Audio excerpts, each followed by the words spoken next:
All this DeJounte Murray trade talk got me remembering.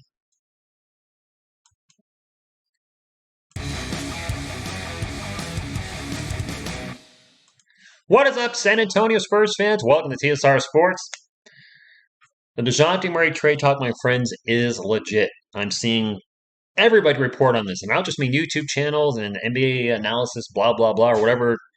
CBS Sports, Yahoo Sports. This is seems like there's a lot of smoke.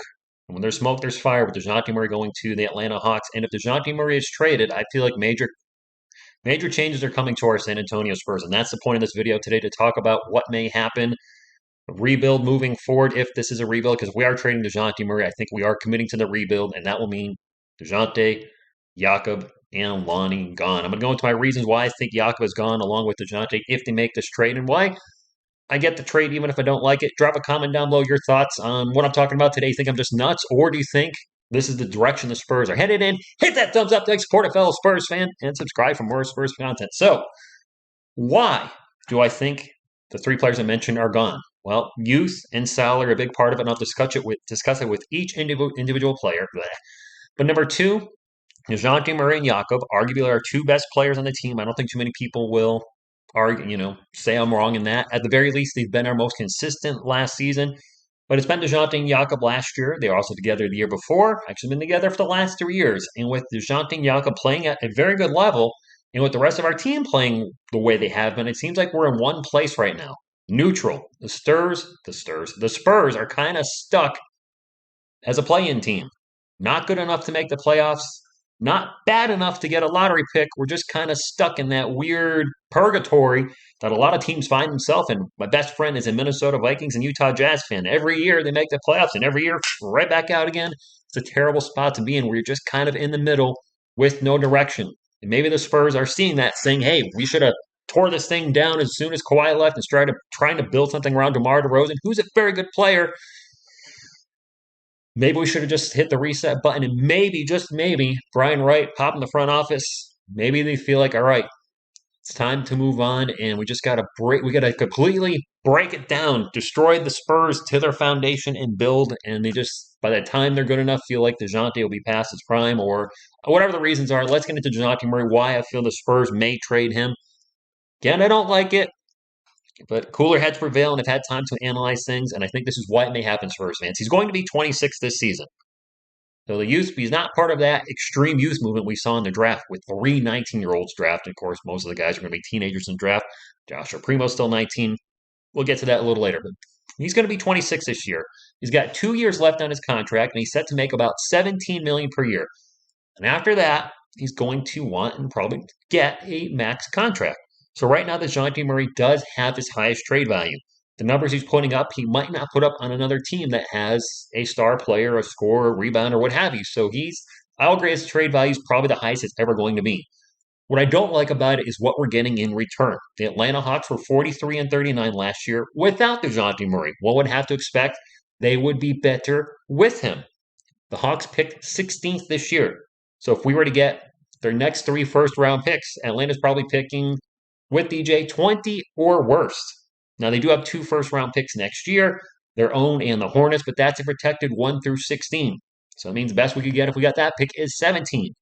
So in closing, we're losing our best player and not getting quite the return I would like for him, especially if it's going to be Danilo, or what, I can't ever say his name, but the player the Hawks are willing to throw, their older power forward.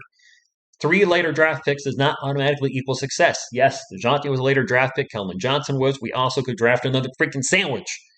There's a lot of question marks if you're going to get 3 mid to late first round picks, especially if the Hawks get even better. Let's say they were on the final 4 and we're getting, what, a 27th, 28th round pick? We've had good players from there before, but I'm not liking the return for DeJounte Murray. Yes, it is 3 first-round picks and a player. More than likely, that's going to be the trade, but they're all going to be later first-round picks. No guarantee that any of those picks are going to hit. So you're giving up a known commodity, an all-star player. Yes, I know it's by injury, Spurs fans, but you're giving up an all-star player, El Capitan of your team, for who knows? And I know the draft is loaded next year, but you're not just trading DeJounte Murray for a first overall pick. You're not. As far as Jakob Poeltl, let's bring up Mr. Turtle Power himself. He's going to be 27 this season. That's ancient compared to a lot of our Spurs players right now. He's got 1 year left on his contract and set to make 9.4 million. Obviously, he's going to want a bigger contract after this year, and he rightfully deserves it. His trade value is at its highest as well. He had a fantastic season for the Spurs last year.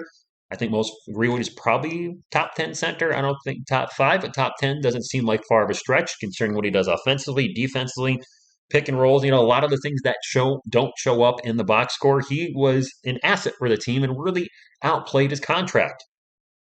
Some team is going to want to. If the team's one big man short of being a championship caliber team, they're going to come a knocking. If Jakob Poeltl is available in the Spurs, we're listening to talks last year about trading him, I believe, to the Hornets. And if DeJounte goes, being 26, 2 years left on his contract, I think Jakob goes as well, which leaves obviously a glaring hole in the starting lineup at center and point guard.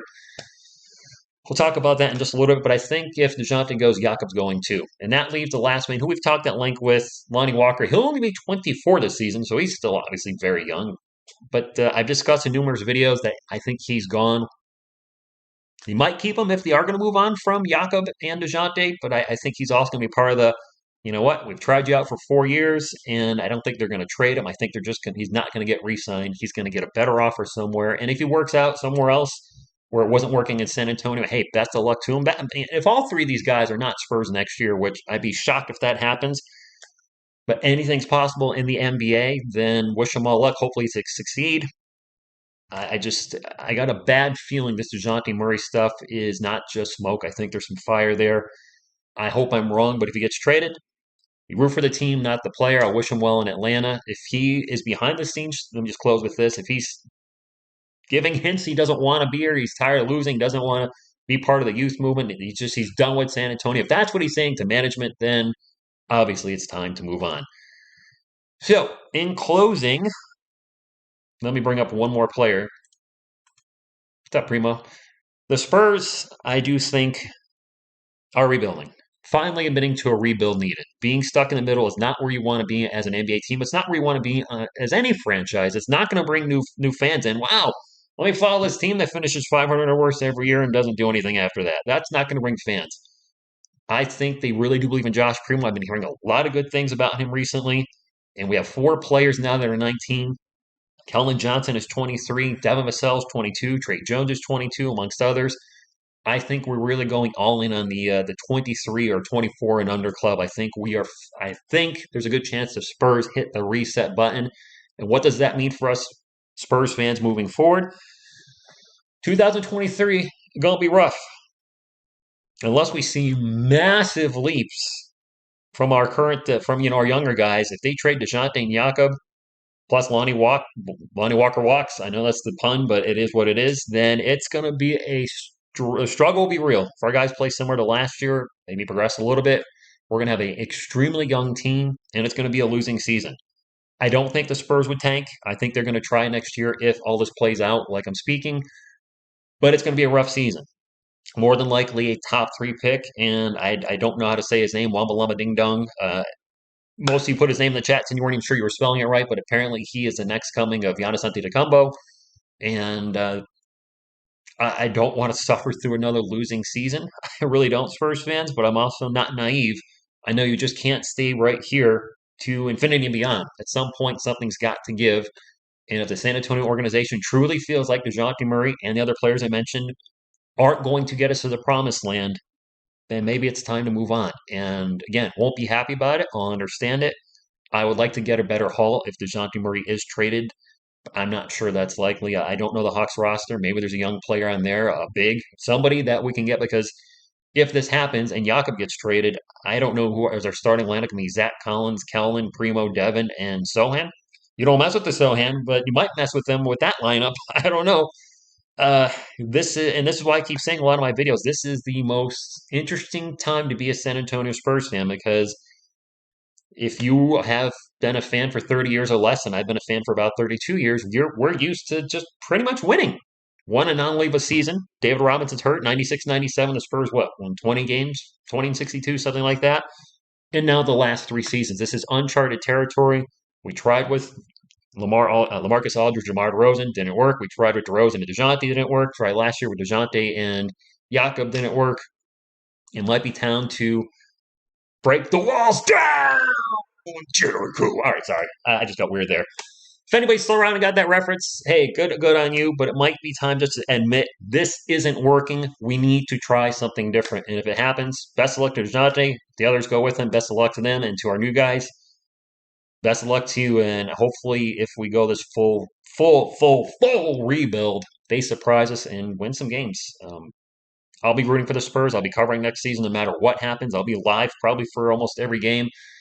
And man, just in closing, I gotta say, if he goes, it's been a treat watching him the last 3 years. I started this channel in 2019 and didn't have the NBA pass prior to that, so I've gotten a large dose of DeJounte Murray the last 3 years, which is why I do have a attachment to him. I've watched him overcome the torn ACL and become an All-Star. Don't hashtag me; it's just because of injury. He was an All-Star, and to see him go now when he's finally becoming the player that we thought he could be would be it would suck, but I get it. Yeah, in the '90s, Sean Elliott was traded to the Detroit Pistons. It was only for 1 year. I absolutely hated it, but he came back. So that actually ended up being okay. Won a championship with us. So I'm rambling. Guys, ladies, gentlemen, let me know your thoughts below. Am I crazy suggesting this, that if DeJounte Murray is traded, Jakob is going too, plus probably Lonnie, and we are going to go full youth movement? Or you think, TSR, you're crazy. There's no chance they trade DeJounte, but if they do, it's only DeJounte. We're not trading anybody else. Appreciate y'all being here. Appreciate your support. Thank you for tuning in. And as always, go Spurs, go!